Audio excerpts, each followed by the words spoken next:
اور وہ ان موکلوں کے وسیلہ سے، ان فرشتوں کے وسیلہ سے اس ملک کے سارے انتظام کو کنٹرول کرتے ہیں۔ اگر ہم اسی باب کی 20 آیت پڑھیں تو سنیں کیا لکھا ہے۔ تب اس نے کہا کیا تو جانتا ہے کہ میں تیرے پاس کس لیے آیا ہوں؟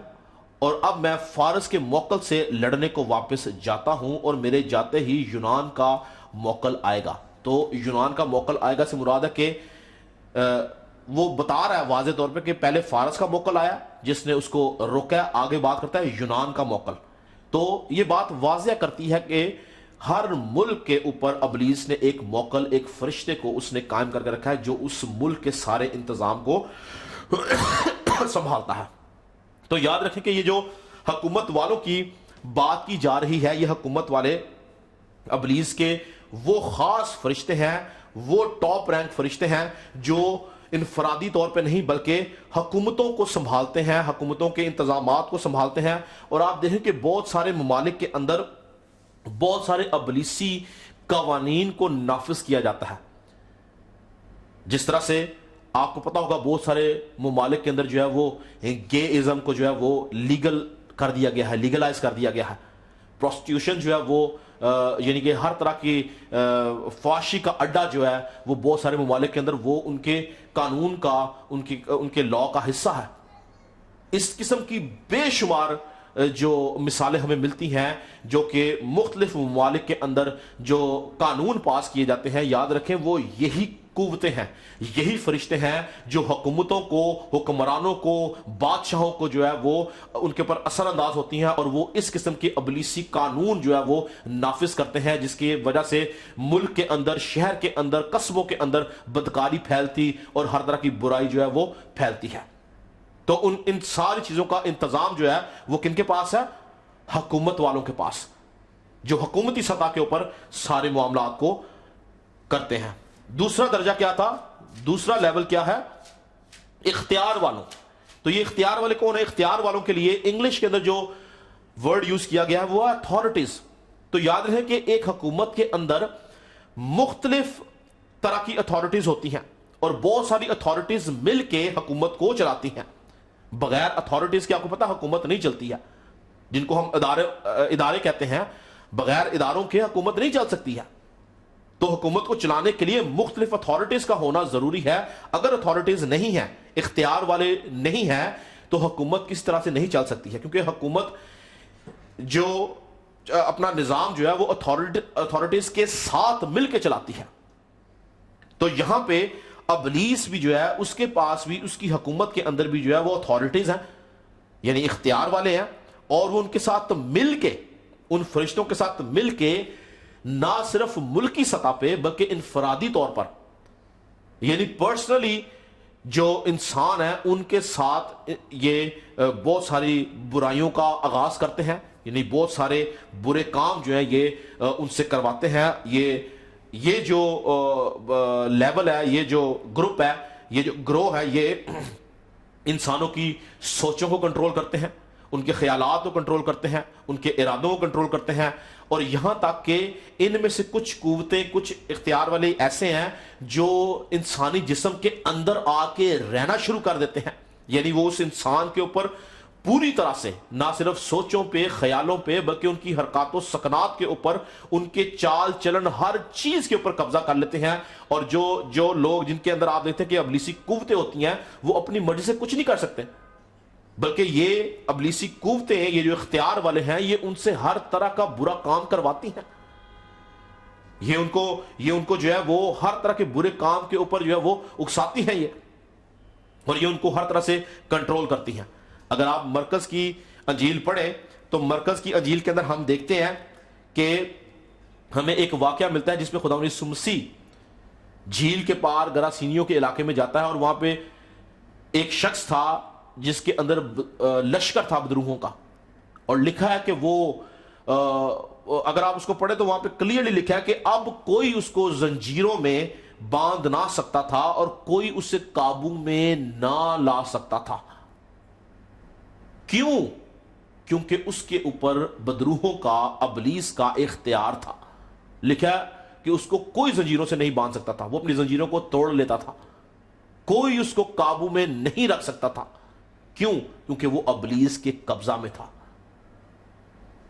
اس کے اوپر ابلیس کا اختیار تھا، اور وہ اس اختیار کے وسیلہ سے اس شخص کو استعمال کرتی تھی.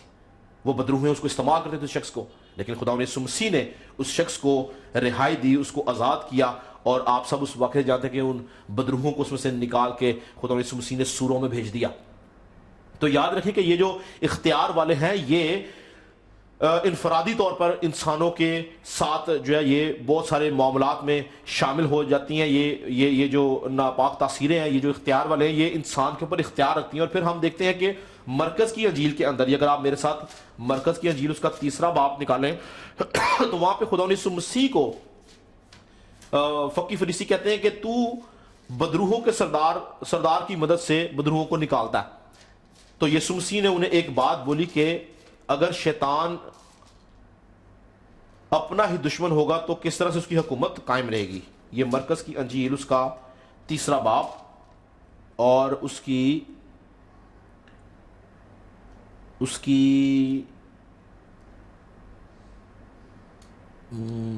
میں 26 آیت سے پڑھوں گا. سنیے، لکھا ہے، اور اگر شیطان اپنا ہی مخالف ہو کر اپنے میں پھوٹ ڈالے تو وہ قائم نہیں رہ سکتا بلکہ اس کا خاتمہ ہو جائے گا. لیکن غور سے سنیں جو میں آپ کو ایک بات سمجھا رہا ہوں. لیکن کوئی آدمی کسی زوراور کے گھر میں گھس کر اس کے اسباب کو لوٹ نہیں سکتا. کوئی آدمی کسی زوراور کے گھر میں گھس کر اس کے اسباب کو لوٹ نہیں سکتا جب تک وہ پہلے اس زوراور کو نہ باندھ لے، تب اس کے گھر لوٹ لے گا. تو یہاں پہ زوراور آدمی جو ہے یہ ایماندار کو ظاہر کرتا ہے. جب آپ خدا کے کلام سے بھرے ہوئے ہیں، جب آپ خدا کی حضوری سے بھرے ہوئے ہیں، جب خدا کا پاک روح آپ کے ساتھ ہے تو آپ زوراور ہیں. اور یہ جو گھر کا ذکر ہے یہ انسان کے بدن کا ذکر ہو رہا ہے. لیکن اگر ہم اپنے ایمان میں گر جاتے ہیں، ایمان سے ہٹ جاتے ہیں، ابلیس کے کاموں کو کرنا شروع کر دیتے ہیں، ہم ابلیس کی باتوں کو ماننا شروع کر دیتے ہیں، ہم خدا کے ساتھ نہیں بلکہ ابلیس کے ساتھ جنگ میں کھڑے ہو جاتے ہیں خدا کے خلاف، تو یاد رکھیں کہ ابلیس، شیطان، وہ فرشتے جو اختیار رکھتے ہیں وہ ہمارے اس بدن میں، اس گھر میں گھس جاتے ہیں اور ہمیں باندھ دیتے ہیں، اور پھر ہمارا سب کچھ لوٹ لیتے ہیں. ہمارا چین، آرام، ہمارا سکون، ہماری روحانیت، ہماری ہر چیز ہم سے جاتی رہتی ہے. اس لیے یسوع مسیح نے بولا کہ کوئی آدمی کسی زوراور کے گھر میں گھس کر اس کے اسباب کو لوٹ نہیں سکتا. اگر آپ خدا کے کلام سے بھرے ہوئے ہیں، یاد رکھیں آپ کی زندگی میں گناہ نہیں ہے، آپ گناہ اور بدی سے دور رہتے ہیں، تو یاد رکھیں ابلیس کسی طور سے آپ کے اوپر کوئی اختیار نہیں رکھتا، ابلیس آپ کو چھو نہیں سکتا. لیکن اگر آپ خدا کے کلام سے خالی ہیں، آپ خدا کی حضوری سے خالی ہیں، تو ابلیس ہمارے اندر گھس جاتا ہے، وہ ہم پہ اختیار رکھتا ہے اور ہمیں برباد کر دیتا ہے، ہمارا سب کچھ لوٹ لیتا ہے. اس لیے یاد رکھیں کہ ضرورت ہے کہ ہم اپنے بدنوں کو جو خدا کا مقدس ہے، ہم خدا کے کلام سے بھرتے چلے جائیں، ہم روحانی طور پر زور آور ہوں. اسی لیے پالوس رسول جو ہمارا مرکزی حوالہ تھا، افسیوں 6 باب کی جو ہم نے 10ویں آیت میں کہتا ہے، غرض خداوند میں اور اس کی قدرت کے زور میں مضبوط ہو. تو ہمیں خداوند یسوع مسیح کی قدرت کے زور میں مضبوط ہونا ہے، ہمیں روحانی طور پر بڑھتے چلے جانا ہے، ہمیں کلام کی روشنی میں چلنا ہے، ہمیں ابلیس کے خلاف جنگ کرنی ہے، ہمیں مردہ کاموں کو ختم کرنا ہے، ہمیں اپنی سوچوں کو، خیالات کو، ارادوں کو، اپنے ہاتھ کے کاموں کو، اپنے چال چلن کو کلام کی روشنی میں گزارنا ہے. تب ہم زوراور ہوں گے اور ابلیس کسی طور سے ہمارے بدنوں میں نہیں گھس سکے گا، نہ ہم پہ کسی طرح کا کوئی اختیار رکھے گا. لیکن جب ہم کمزور ہو جاتے ہیں تو ابلیس ہم پہ قبضہ کر لیتا ہے. یہ اختیار والے ہم پر قبضہ کر لیتے ہیں، ہماری سوچوں کو کنٹرول کرتے ہیں، ہمارے سارے معاملات کو کنٹرول کرتے ہیں. اور پھر ایک خاص بات میں آپ کو آج بتانا چاہتا ہوں. ایک وقت ایسا یسوع مسیح کی زندگی میں آیا جب ان اختیار والے فرشتوں نے یسوع مسیح کے اوپر بھی قبضہ کیا. یہ بات شاید آپ کے لیے سننے میں بڑی انہونی یا سننے میں بڑی منفرد ہو، لیکن ہم کلام میں سے دیکھیں گے کہ ایک وقت آ گیا کہ یہ جو اختیار والے تھے انہوں نے یسوع مسیح کے اوپر قبضہ کر لیا. انہوں نے اپنا اختیار جو ان کے پاس تھا یسوع مسیح کے اوپر جتایا، اور اپنے اختیار کے وسیلہ سے ان فرشتوں نے یسوع مسیح کو رومی حکومت کے حوالہ کیا. میری بات کو غور سے سنیے گا. یاد رکھیں کہ اگر خداوند یسوع مسیح چاہتا تو ان اختیار والے فرشتوں کو اور ان کے اختیار کو نیست و نابود کر سکتا تھا. اگر وہ چاہتا تو وہ ان کو ہر طرح سے ان کے اختیار کو توڑ سکتا تھا، مگر خداوند یسوع مسیح نے ایسا نہیں کیا، بلکہ یسوع مسیح نے ان اختیار والوں کے اختیار میں آ کے اپنے آپ کو رومی حکومت کے حوالہ کر دیا تاکہ میں اور آپ نجات پا سکیں. اگر یسوع مسیح ان اختیار والوں کے قبضے میں نہ جاتا تو میں اور آپ مخلصی نہ پاتے. اگر یسوع مسیح ان اختیار والوں کے قبضے میں نہ جاتا تو میرا اور آپ کا فدیہ نہ ہوتا. میں اور آپ گناہ اور موت کی زندگی میں فنا ہو جاتے ہیں. ہم خدا کی بادشاہت سے کٹ جاتے ہیں. ہم کسی بھی طور سے خدا کی طرف سے روحانی جنگ نہ لڑ سکتے ہیں. ہم ابلیس کے ہاتھوں تباہ و برباد ہو جاتے ہیں. لیکن خداوند یسوع مسیح نے اپنے آپ کو ان کے حوالے کیا، اور انہوں نے یسوع مسیح کے اوپر اپنا اختیار جتایا. یسوع مسیح کے اوپر انہوں نے اپنے اختیار کو قائم کیا، اور اس اختیار کے وسیلہ سے یسوع مسیح رومی حکومت کے حوالہ کر دیا گیا. میرے ساتھ ایک حوالہ نکالیں. لوکا کی انجیل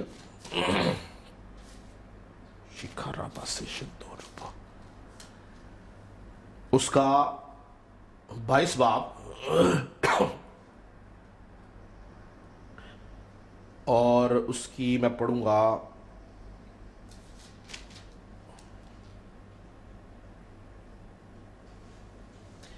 52 آیت سے میں پڑھوں گا، غور سے سنیے گا. لکھا ہے پھر یسوع نے سردار کاہنوں اور ہیکل کے سرداروں اور بزرگوں سے جو اس پر چڑھ آئے تھے کہا، کیا تم مجھے ڈاکو جان کر تلواریں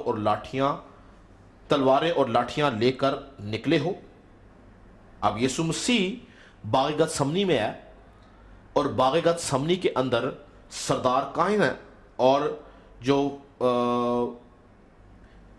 قوم کے بزرگ تھے وہ رومی سپاہیوں کو لے کر آئے تاکہ یسوع مسیح کو وہاں پہ قابو کر سکیں. تو یسوع مسیح کہتا ہے کہ تم مجھے ڈاکو سمجھ کے تلواریں اور لاٹھیاں لے کر نکلے ہو.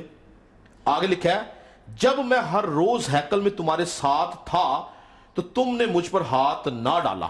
جب میں ہر روز ہیکل میں تمہارے ساتھ تھا تم نے مجھ پر ہاتھ ڈالا، لیکن یہ تمہاری گھڑی اور تاریکی کا اختیار ہے.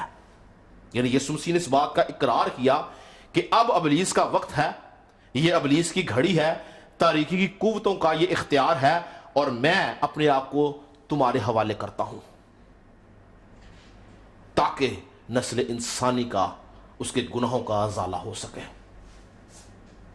تاکہ گناہ گار انسان نجات پا سکے.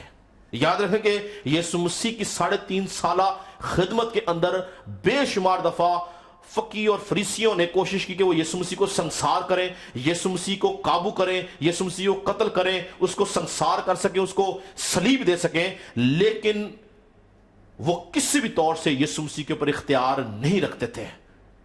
لیکن یسوع مسیح نے رضا کرانہ طور پر انٹینشنلی اپنے آپ کو ان کے حوالے کیا، اور حوالے کرنے کا پرپس صرف یہ تھا کہ اگر وہ ان کے حوالے نہ کیا جاتا، ان کے اختیار میں نہ جاتا، تو میں اور آپ گناہ اور موت کی زندگی میں ختم ہو جاتے ہیں.